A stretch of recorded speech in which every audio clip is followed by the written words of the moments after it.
Good afternoon, everybody, and thank you for joining us here today at 1 o'clock. We changed our time. We had heard from a lot of fishermen saying, hey, we'd love to join you, but that's kind of early for us. We're out doing our jobs. So we listened to you and decided that 1 o'clock was going to be a better time for a lot of people to be joining us here today. So that's going to be our time going forward. And the other change that we made was that we're going to be meeting bi-weekly as opposed to weekly, in order to get more research done and get more guests to join us here. We figured that was going to be the best plan of attack. So thank you for joining us here today. We're going to go over some things that are new, some things that are standard. Right off the bat, judging from our first slide, when you sign up for the webinar, you obviously supply a lot of information. We don't share that with anybody in any way. We just use that so we keep in touch with you. And the recordings for this and all the webinars, as well as the slides, are usually up on the fpcovid19.org site within 24 hours. So that's going to be something to look forward to. So if you have some friends or family that didn't make it here, would love to see hear what we talked about, that's where you would go. And halfway through our webinar, we're going to open things up to you so you can give us some feedback and share some things with us. And how that works is basically, if you move down to the bottom of your screen, you'll see a Q&A button. You're just going to post that or just click on that and ask whatever questions that you have. We're going to have two different Q&A sections. The first one's going to be, well, they're all going to be moderated by Morgan, and she has collected some questions that came to her and other navigators throughout the week, and then we're going to open things up to you. So one thing to be aware of is that if you ask a question in the Q&A, you have the ability to make that anonymous. So if you don't want to be known for whatever reason, there's a little button there on the bottom right-hand side. When you ask a question, all you need to do is just click anonymous, and well, the rest is pretty self-explanatory. The good news is we've got some new additions to our webinar to make things even better for you and for all of us. Midway through, we're going to have a poll, a one-question poll, and just get an idea of what your thoughts are in regards to this topic. That's going to be, like I said, about midway through. Real brief, one question, about 15 seconds, and then one of our other moderators, Liz, is going to go over the results of that, and then we'll transition things to our other guests. And one of the other things that's going to be happening once you sign off the webinar, there's going to have a pop-up for a survey. And it too is really brief. It takes more than 2 minutes. I'll be amazed. But that's our way of getting some feedback from you. What works, what's not working, and how we can make things better. If there are topics that you want us to talk about, that's definitely a great place to put that in. So with that said, I'm trying to think if there's anything else I need to mention. I think that's it. So without further ado, I'm going to turn things over to Dan Orchard, who's going to open things up for us and introduce who our panelists are. Take it away, Dan. Great. Thank you, Tom. Good afternoon, everyone. Thanks for joining us again today for our fifth webinar. Today, we're talking about stress. And being a fisherman and being in a fishing family is a life that comes with a lot of stress. By its nature, it's a life that comes with a lot of uncertainty, a lot of highs and lows. So you came into this pandemic living a high-stress life, and now that has only grown. But even though stress is part of the fishing lifestyle, it's not always easy for people to identify it, manage it, or to even admit that it's having a negative effect on our lives.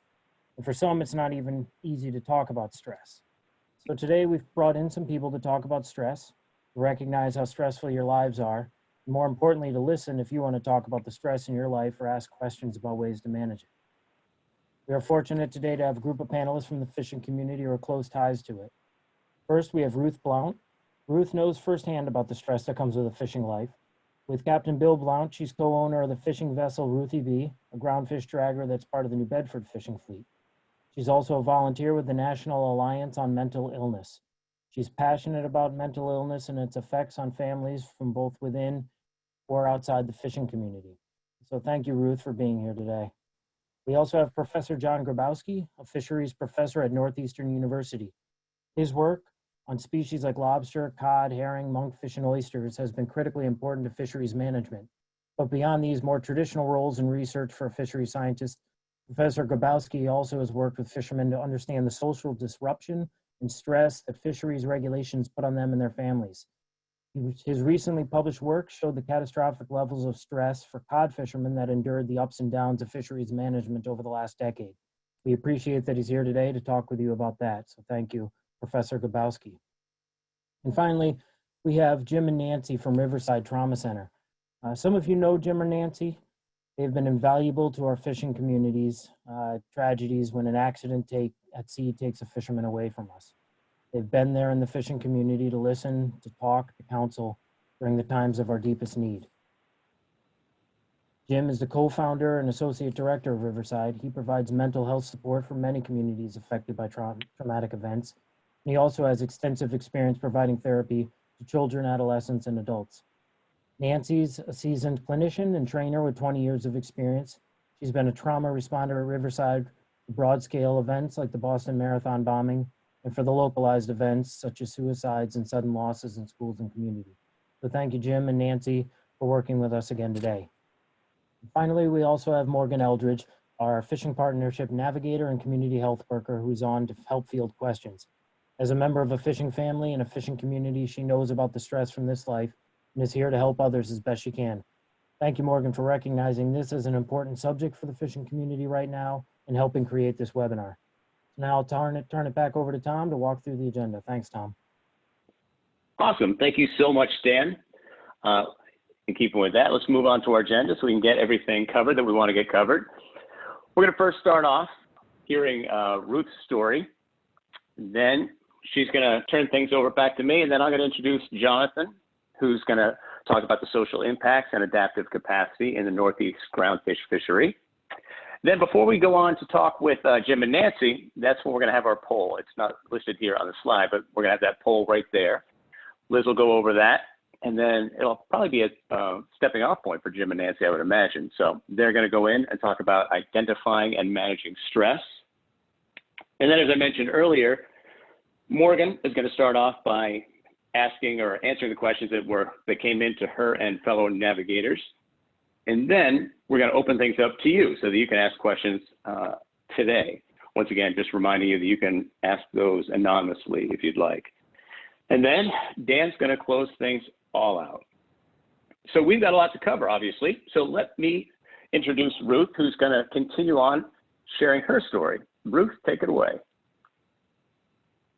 Thank you. 45 years ago, I married Bill, sea captain and owner of the Ruth B, and fishing became part of my life. And then 10 years ago, one of our children was diagnosed with a mental illness, and mental health became part of my life. Both changed my life profoundly. When I walk around Pier 3 and see the Ruth B among so many fishing boats, I feel this fierce sense of pride. What it has given us as a family: fresh seafood, the value of hard work, the beauty of nature, the diversity of the fishing community, and the stories, the wonderful stories that Bill tells. But it has brought its stress also. I was going to name this little talk Fishing and the Terrible, Horrible, No Good, Very Bad Day, a twist on that wonderful children's book, because along with the beautiful parts of the fishing world, it also brings with it some terrible, horrible, no good, very bad days. And sometimes it's weeks and months and even years. We all know what they are: strict regulations, weather, fluctuating markets, crew issues, engine breakdowns, storms, icing, fires. We've had 2 fires on our boat. The first one took 2 years to recover, and the second one, that was just 1.5 years ago, took a full year for us to get back in the water. And then debt. And then for our family, our child became ill with a mental illness. And all of that, not to mention a global pandemic that we're all facing. Through the years, our debt increased as we remortgaged our home again and again, to repair the boat or buy insurance or purchase quota. The fear for my child increased, and I didn't know how to help. And the stress and Bill's and my relationship increased and put a real strain. But thankfully, our story doesn't end there. And Bill and I have been on a journey to healing. And here are some of the things that we are learning. I would have said that we have learned, but we're still really in the process. First is that when one family member struggles with something, whether it's financial stress or a physical or mental illness, or addictions or anxiety or abuse, it always affects the entire family, and sometimes even future generations. So it's critical to get help. Bill and I found a counselor who helped us to learn how to listen to each other, how to speak to each other, and how to begin to work on solutions together. Also, we learned that we need community. We need people in our lives who get us. This was really important in our family's journey to healing. Besides our church community, NAMI gives me support and help in navigating mental illness. And the New Bedford Fishing Heritage Center gives me friends here in New Bedford, but also helps me to understand and identify with and respect Bill's work. I am learning that most of the things that I fear never happen. But you know, a few of the things I feared have happened to us, and I've learned that it's not the end of the world, that I can adjust to new surroundings and new beginnings, and it could even be good.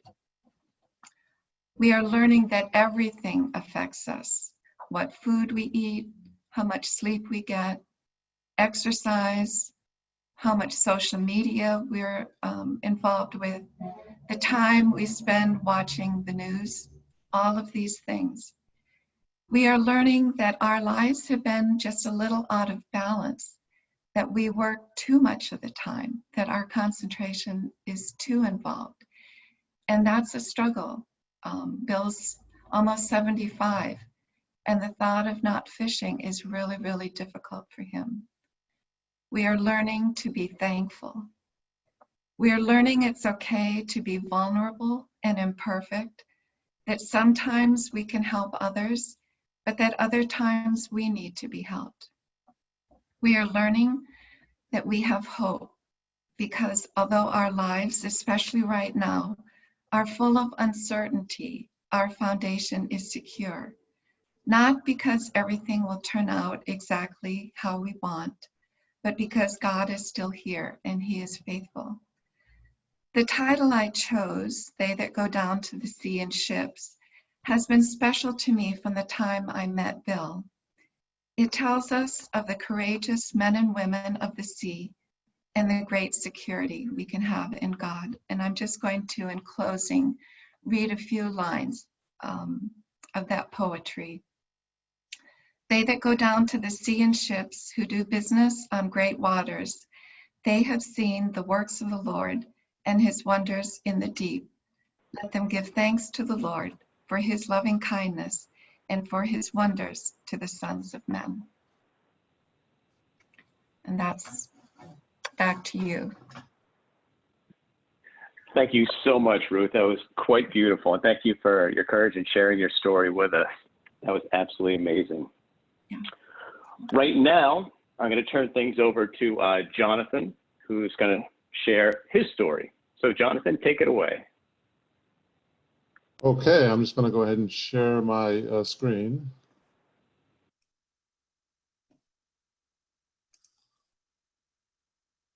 All right. So first of all, I wanted to say thank you for the opportunity to talk about our research, and of course to all of the fishermen that participated in this research over the past 7 years. And so I want to also acknowledge my colleagues. Dr. Stephen Cyphers was a professor at Northeastern. He was smart enough when the groundfish failure was declared in 2012 to say, you know, there's a lot of impacts that are happening to the a groundfish fishery and no one's quantifying them, or at least they're not being quantified in a way that that could be used in fisheries management. And so we said we should try to do this. And then also Steve Peek, who's been working on these types of questions for the past 30 years and is based out of the University of South Alabama. So as I mentioned, that fishery failure declaration in the 2012 groundfish fishery, as a consequence largely of low cod abundances in the assessments, which obviously were at odds with what groundfish fishermen were seeing on the water, presented really dramatic cuts in the allocations, as I don't need to tell you. And so we went on to ask the questions, essentially, how severe is the social disruption and subjective stress within the groundfish fishing community in the Northeast? And then also, who do the fishers trust? We also went a step further to look at how these two things are linked, as well as what are potential mechanisms to build social adaptive capacity. And I'll get into that a little bit as we go. All right, and so what we did involved conducting a phone survey of the entire groundfish fishery, and I apologize to any of those on the line who received many calls from us, but we worked with the University of South Alabama's polling center. So similar to a political polling center, they were calling everyone in the groundfish fishery a number of times until they were no longer getting responses. We conducted this in 2013, 2015, and 2018. And we had a pretty good response rate at about 40% after adjusting for the number of people that picked up the phone. And so here you'll see levels of distress. And I first just want to lay this over the ACL, or annual catch limits. And you can see just how dramatically from 2011 to 2018, really that dramatic decline in 2013, 2012 to 2013. And so we surveyed basically 3 times, and you'll see here, we used what we call an impact of event stress scale. So essentially it's a series of questions, and based on the responses, of the severity of the responses, it then tallies a score. And based on that score, people are either in categories where they're experiencing severe distress, moderate, mild, or subclinical. And you can see here that in that initial survey, most of our respondents were experiencing some level of distress, and a third were experiencing severe levels. When we did this again in 2014/15, and then again in 2018, we see that these levels remain pretty high throughout the survey. And this is not surprising, because we know that this was not just a consequence of the fishery failure. There's the previous 2 decades of cuts and challenges that certainly induce stress in the fishery. And so we think that this is probably a consequence of a long-standing chronic stress that the industry has endured as a function of this fishery system. So these distress questions were questions around, like, how often are you thinking about this at night? How much are you dreaming about it? How often are you unable to get it off your mind? Social disruption is more measuring changes in behavior. And so we ask these questions around work, family, and other metrics. And you'll see here, most of this is in 2013, 15, and 18, most of the people are experiencing, and most of the groundfish fishermen that responded are experiencing changes, not surprisingly, throughout this period in the work. And then we looked at community future plans, family, and family future plans. And you can see across the board, for all of these metrics, at least half of the respondents said they were experiencing changes, but they're especially strong for work, community, and future plans. And so the final figure that I'll show you before I just talk a little bit more about how these all link together involves trust. And so we asked questions about how the fishermen that were participating in the poll trust members of the fishing industry, academia, government, fisheries management, and environmental NGOs, or non-government organizations like Pew, Oceana, Conservation Law Foundation.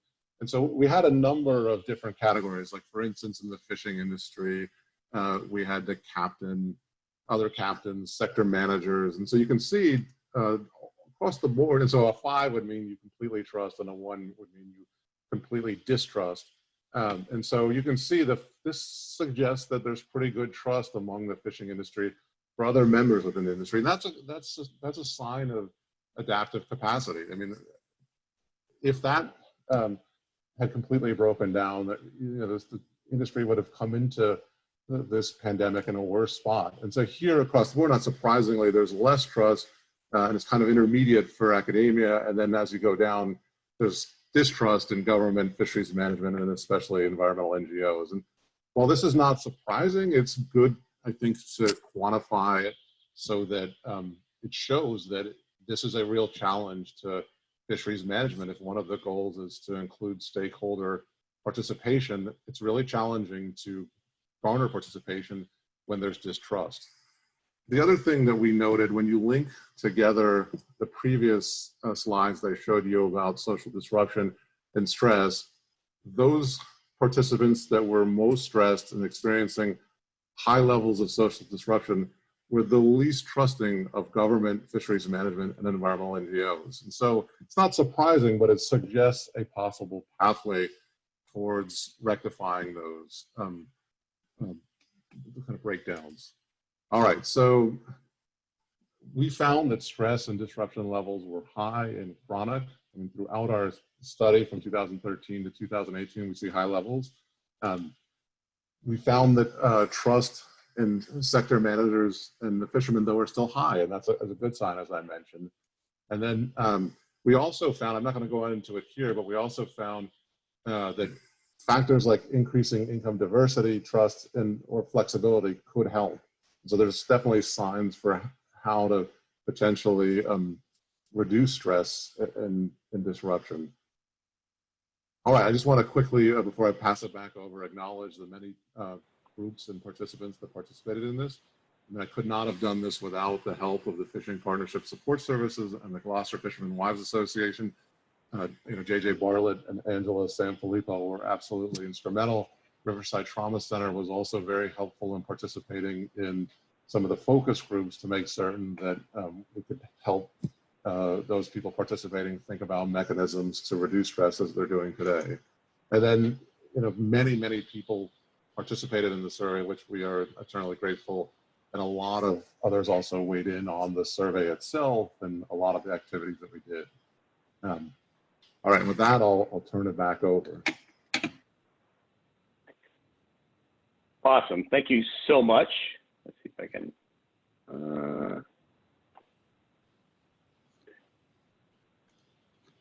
There we go.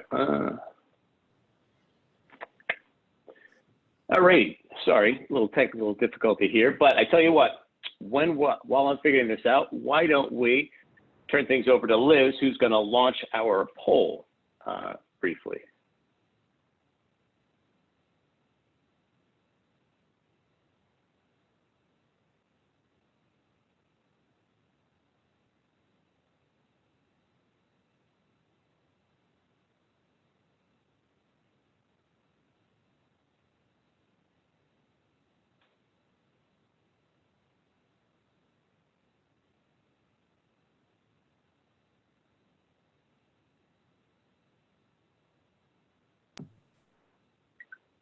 Okay, Tom, I'm ending the polling and then I'm going to share the results. Great, thank you so much.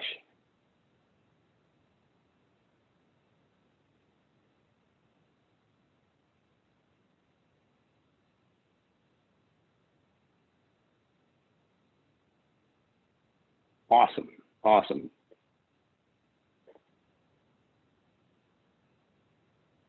Thank you for those who answered our polling question. Thank you, Liz, for getting that ready for us.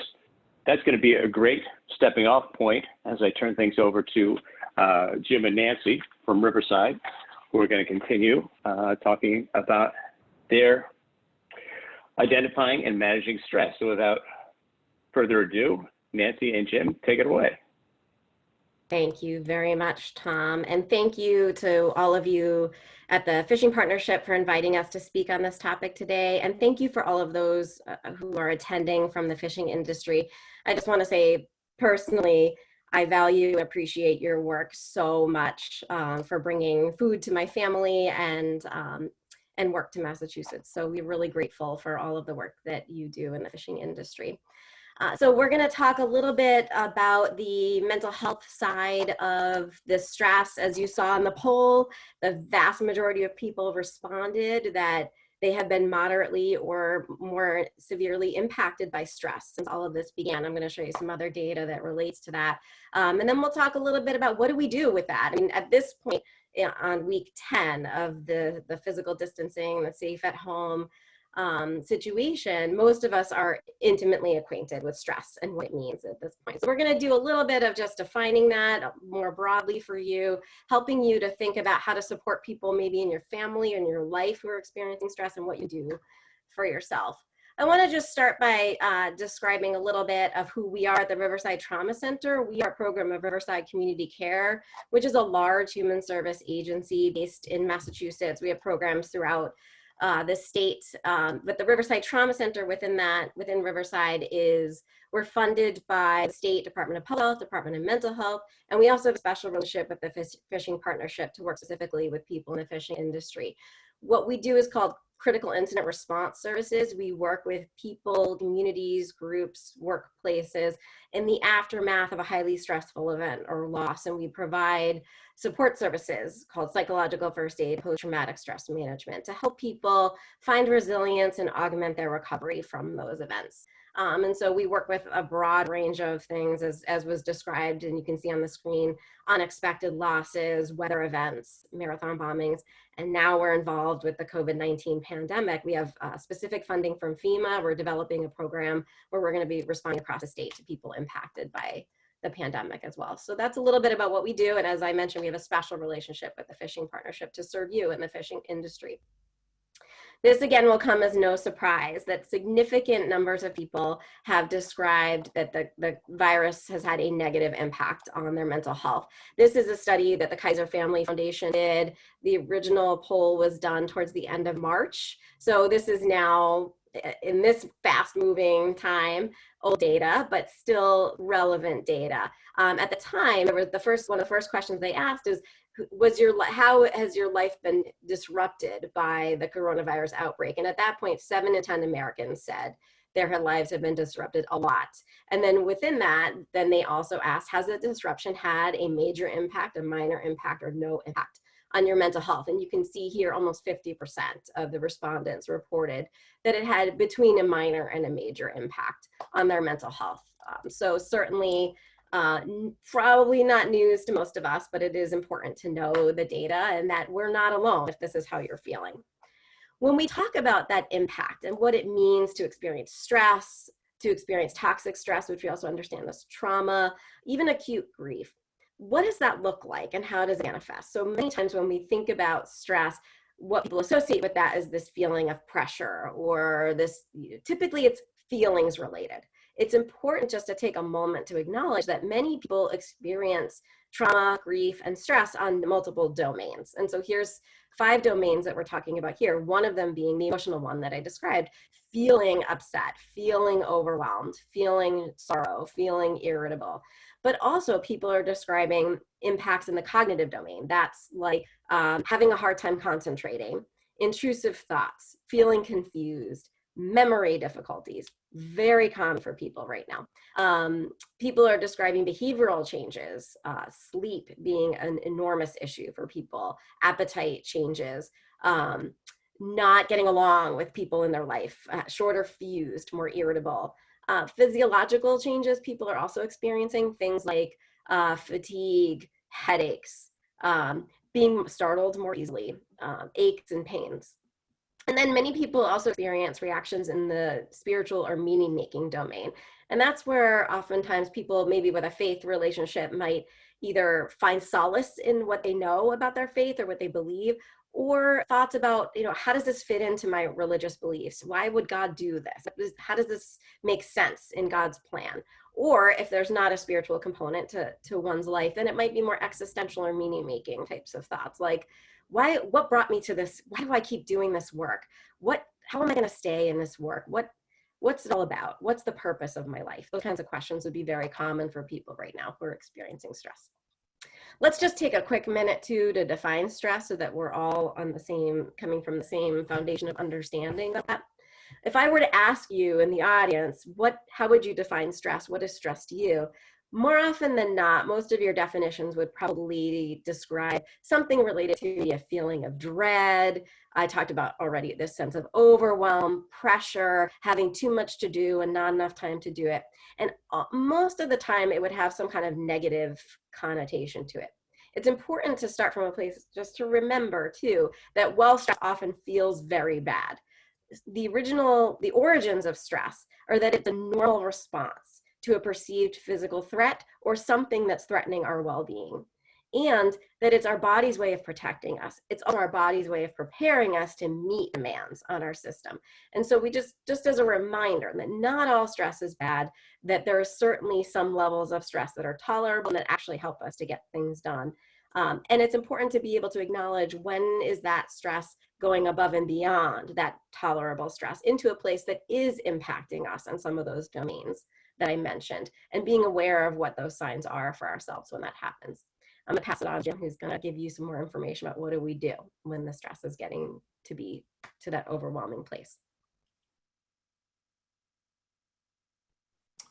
Hi, let me just echo what Nancy was saying, just how rewarding it's been to work with the fishing industry and how much we value our relationship with the fishing partnership. It's just been a real honor, and we thank you all the time for all that you're doing to sort of make sure that we all are staying well fed. So thank you for that. I think you've heard so much already in Jonathan's talk about just the stress and how that's been building, and Nancy was talking about that, what people as a general rule are experiencing these days. And you know, I think for most of us, we had a fair amount of stress in our life before, and maybe weren't even thinking that there was a possibility that it could get much worse. But I think for a lot of people, it really has. And some of the things that we're seeing that the people are really talking about, just these additional stresses of social distancing and isolation and having our businesses closed down, is really it's really been hard. And people talk a lot about just having a brain fog in general, of just not being able to think clearly, or just at times feeling very disconnected from maybe even from family and friends and from our general support groups that we have. Sometimes people will talk about feeling like they're working really hard, but feeling very inefficient, or like they're not getting done what they need to get done despite how hard they're working. A lot of anxiety and stress that people are talking about these days about the future. What's it going to be like? And in some cases, I think sometimes some of us even experiencing some mild or moderate depression, and feeling like we may even our bodies are slowing down, and sometimes even just kind of feeling like we're walking in molasses. Those are fairly common reactions that people are having, and you can see from Nancy's talk about the different domains, you can see how they impact all areas of our life. Next slide. And just a word about what this does to our cognitive functioning. Nancy talked about our cognitive functioning, how it gets impacted so intensely. And what happens basically is when we're under stress all the time, our body is generating cortisol.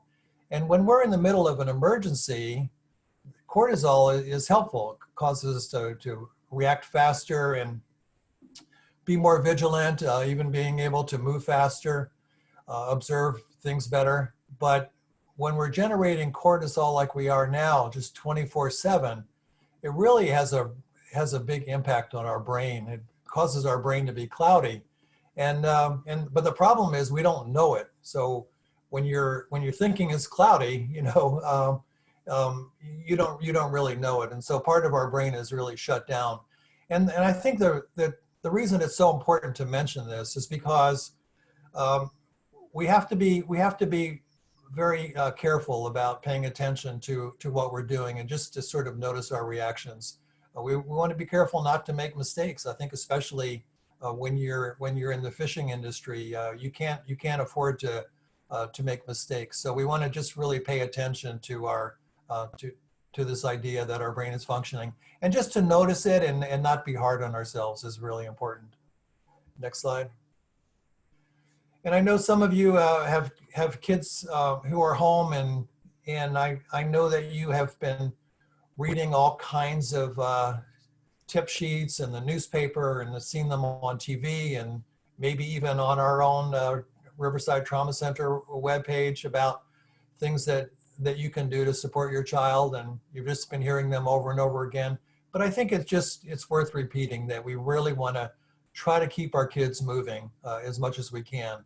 And we have to do that on a pretty regular basis. So I think as a general rule of thumb, when you can, for every 30 minutes that they may be working or doing any kind of schoolwork or sitting around, we want to get them up and moving for 5 minutes, even if that's just gentle stretching or any kind of breathing exercises.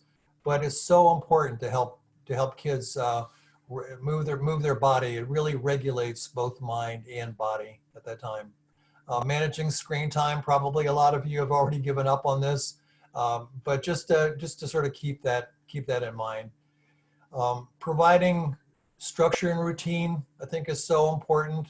One of the things that we do when we know what we're going to do every day, when we have a plan for the day, it really reduces our anxiety and makes us able to function better. Helping our kids keep their social connections is so important. And then it's so important to just remind your kids that they're contributing to the solution by staying at home. I think that's critical.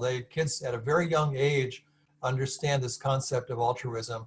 So we really do want to remind them that they're part of the solution.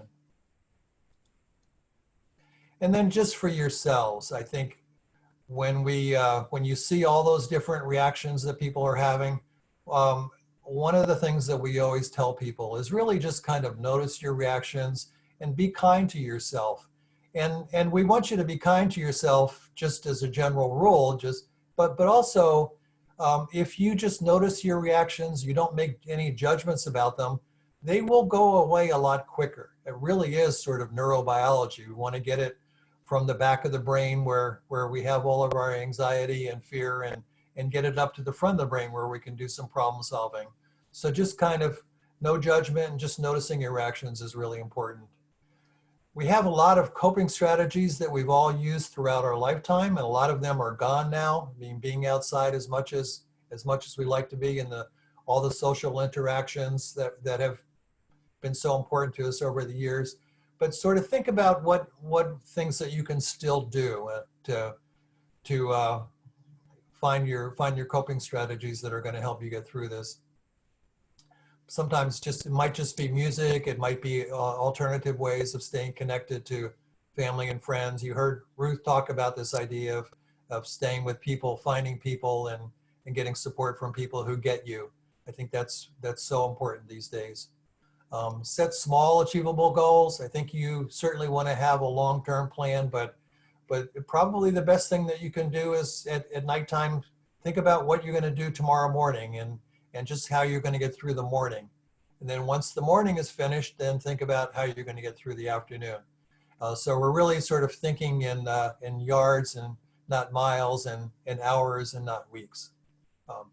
And most of you have done a really good job over the years of being good parents. So keep reminding yourself that you have good parenting skills, and you know what to do and how to support yourself and your kids.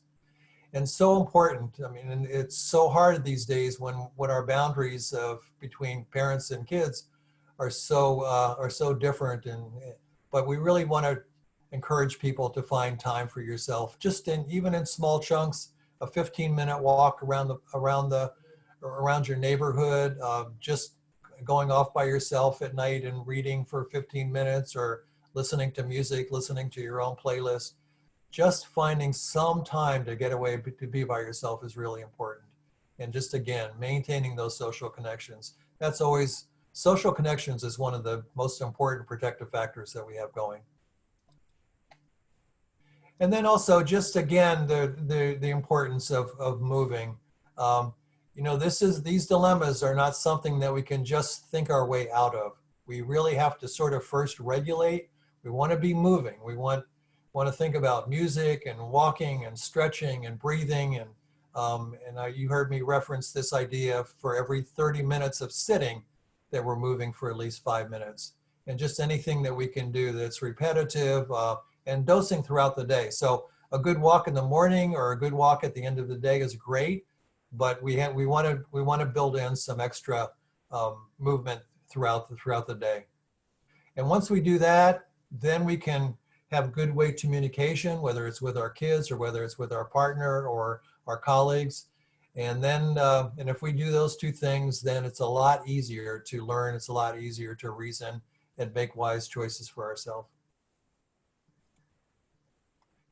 And again, this is a lot of things to do, and you've gotten so much advice. And I think if you can only do 3 things, if you can only remember 3 things, I would say, number 1, just pay attention to your sleep.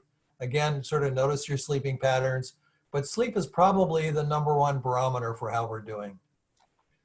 Keep moving, that's so important. And for a lot of us, I would say, you know, be careful about watching too much news on TV. That can definitely overstimulate us, especially if you do it first thing in the morning or last thing at the end of the day. If you want to catch up on TV news, maybe think about it half an hour in the morning, just sort of finding out what's been going on, and maybe watching the news at just after dinner. But try not to think about watching too much TV news before you go to bed at night. I think you'll probably find that you sleep much better. So please feel free to reach out to us, and I think we're turning things over to Morgan for questions. Awesome. Thank you so much, Jim and Nancy, with some great feedback about what we can do and how we can stay a little bit more relaxed during these challenging times. I'm going to switch off your screen, go back to, there we go. There we go. Great. So as I mentioned earlier, we've got 2 sections of questions.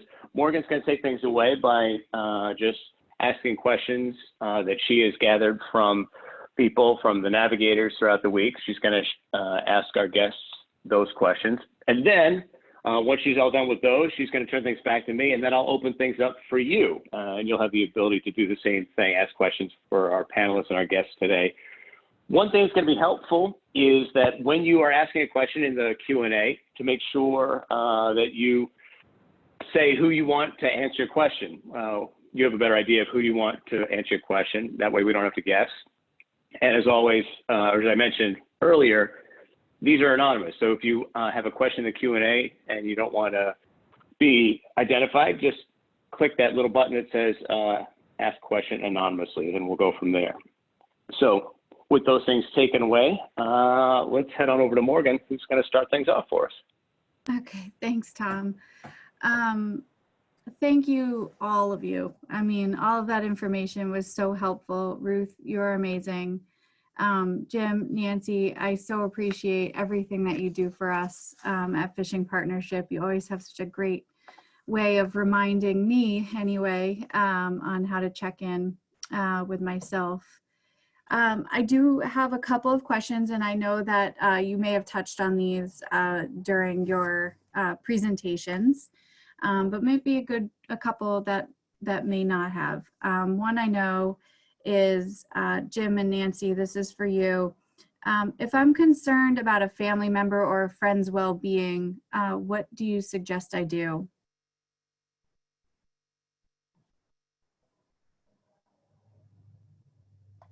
I'll take that one. Jim, do you want that one?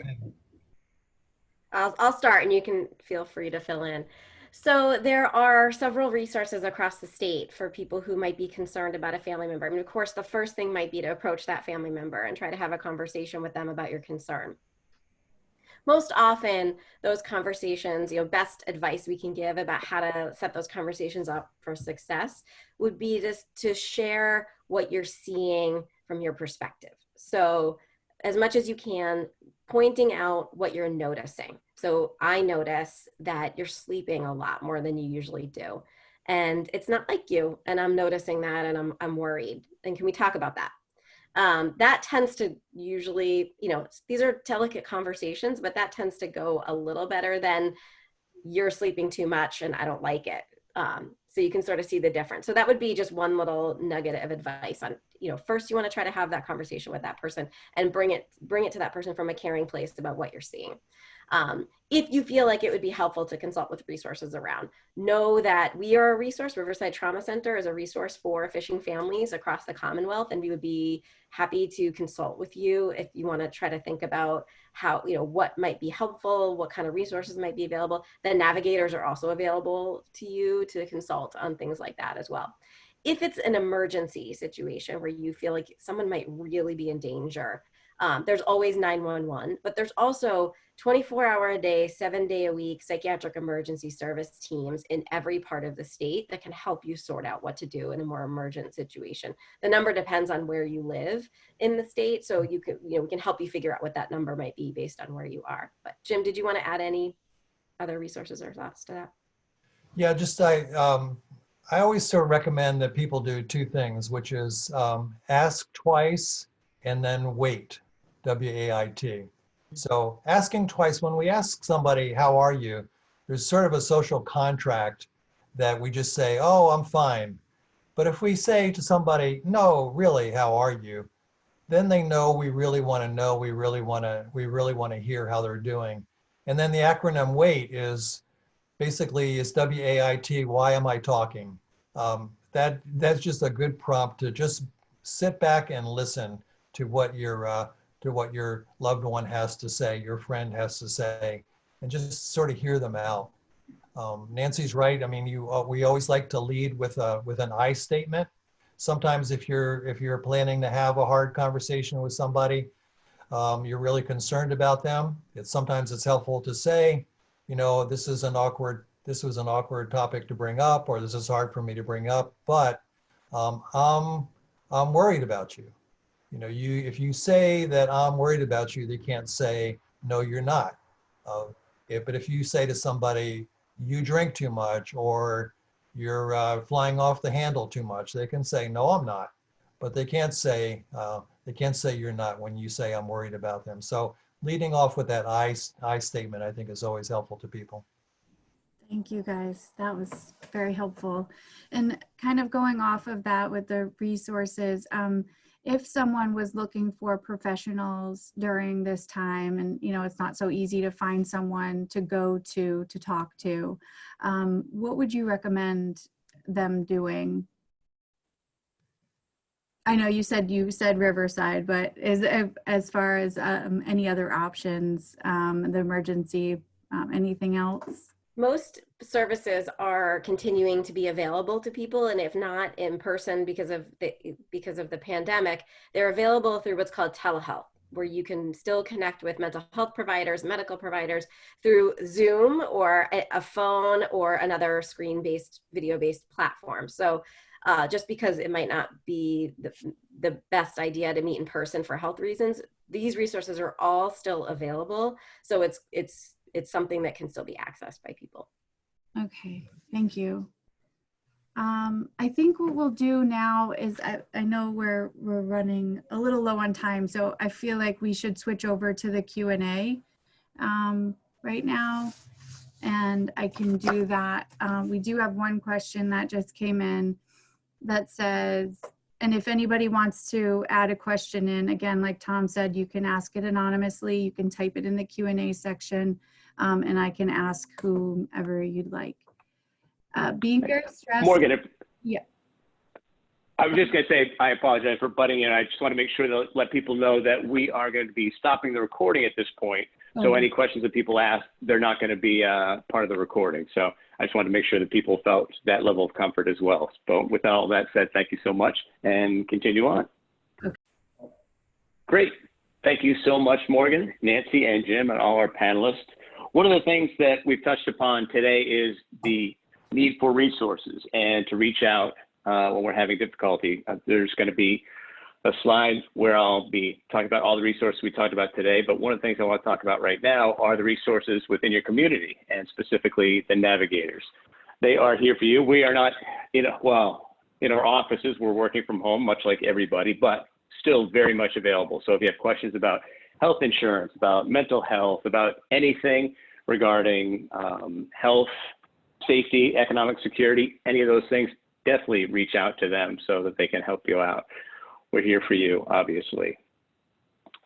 And as I mentioned before, those resources, mental health, recovery, don't feel you need to write all these down. These are going to be available on the website within the next 24 hours, along with the recording of this webinar. So you'll have those at your disposal should you need them.